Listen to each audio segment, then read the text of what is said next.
NEET में अब 3 दिन बचे हैं।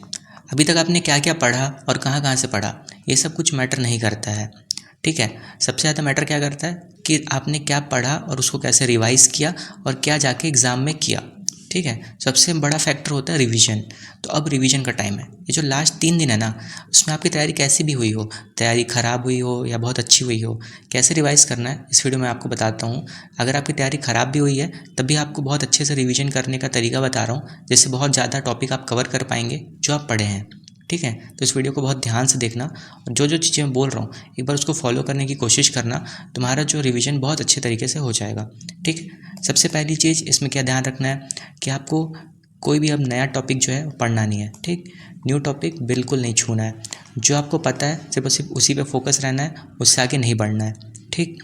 दूसरा चीज़, दिमाग में ये मत लाना कभी कितने नंबर मेरे आएंगे और क्या होगा एग्ज़ाम में, पेपर कैसा आएगा, ये सब कुछ नहीं सोचना है। अभी आपको क्या सोचना है कि मेरे को बस रिवीजन करना है, ठीक।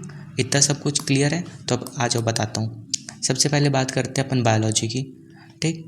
बायोलॉजी में बात करते हैं तो इसमें देखो हम जो रिवीजन करेंगे ना प्योरली PYQ बेस्ड होगा, ठीक है।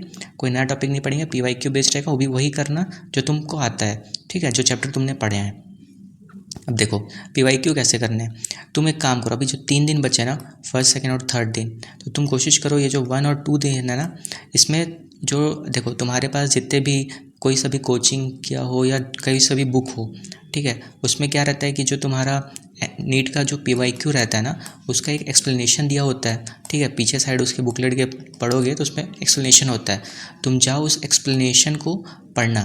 पर ये किस में पढ़ना वही बता रहा हूँ। अभी जो बायोलॉजी के लिए मेन क्या करना है आपको कि बायोलॉजी में ना वो टॉपिक ऐसे स्टार मार्क कर लो जिसके ऊपर क्वेश्चन आया, ठीक। टॉपिक वाइज तुमको मिल गया कि तुमको पता चला कि चलो लिविंग वर्ल्ड में टैक्सोनॉमी के पास से ज़्यादा क्वेश्चन आता है, तो उसको एक स्टार मार्क कर लिए, ठीक। एक रेड कलर से या जो भी एक डिफरेंट कलर से स्टार मार्क कर लेना, ठीक है। तो वहाँ से तुमको पता चल गया। अब एक बार तो तुम उसको रिवीजन कर ही लिए, इसका स्टार मार्क भी कर लिए, तो जो तुम्हारा डे 3 होगा, डे 3 में जो रेड मार्क किया हो ना, बस उसी को पढ़ना। तो तुमको पता चल गया कि उस टॉपिक से जो मेरे क्वेश्चन ज़्यादा आए हैं, ठीक है। अब देखो फिजिक्स और केमिस्ट्री में दोनों में क्या करना है आपको। फिजिक्स और केमिस्ट्री में ना ज़्यादातर जो फिजिक्स या केमिस्ट्री में जो क्वेश्चन न्यूमेरिकल बेस्ड हैं उनमें क्या करना, सबसे पहले तो वही जो अभी मैं बताया तुमको कि बुक के पीछे जो है आंसर्स दिए होते हैं, वहाँ पे आंसर पढ़ना है तुमको, ठीक। उस आंसर में पढ़ना, तो देखना जो तुम्हारे न्यूमेरिकल्स होंगे, अगर तुम्हारे पास पहले से नोट्स बने हुए हैं, ठीक है, तो बहुत अच्छी बात है। पर नहीं है तो क्या करना, ये जो न्यूमेरिकल्स तुम्हारे पास आ गए ना, इसके बाद उसका आंसर देखना, उस आंसर से तुम एक नोट्स बना लेना। उसमें जो तुम्हारे फार्मूला यूज़ होंगे उस फार्मूला को जो तुम लिख लेना, ठीक है, एक नए पेज में। तो उससे तुम्हारा एक नया नोट्स फटाफट बन जाएगा, ठीक। PYQ भी हो गया, नोट्स भी बन गया और इन दोनों से मिला के तुम्हारा डिवीजन भी हो गया, ठीक। कैसा लगा ये आइडिया बताना, ठीक। और इसके साथ साथ तुम इसको जो है 2 दिन करना है, 2 दिन ये पूरा फॉलो करो रिवीजन। इससे तुम्हारा सब काम हो जाएगा, PYQ कवर हो गया, ठीक है, और तुम्हारा रिवीजन भी अच्छे से हो गया। इसके बाद एक पेज का जो तुम्हारा नोट्स बना, 2 या 3 पेज जितने का भी बना, अब उसको अगले दिन थर्ड डे जो है रिवाइज़ कर लो, तुम्हारा काम हो गया, ठीक है। और अगर तुम्हारे को पहले से नोट्स बना हुआ है तो तुम्हारा तो और फ़ायदा है, तुम्हारा 2 से 3 दिन बच गया, उसको और अच्छे से रिवाइज़ करो। PYQ करके ही जाना है, PYQ किए बिना बिल्कुल नहीं जाना एग्ज़ाम।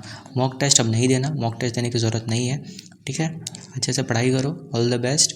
और जो इस चैनल को फॉलो करके, अगर कोई भी तुमको डाउट लग रहा है, टेंशन हो रहा है, मोटिवेशन नहीं आ रहा है, तो कमेंट कर देना, मैं तुमको रिप्लाई करूँगा और उसके लिए एक सूटेबल आंसर प्रोवाइड करूँगा जिससे तुमको वो चीज़ से निकलने के लिए फ़ायदा हो, ठीक है। चलो all the best, thank you.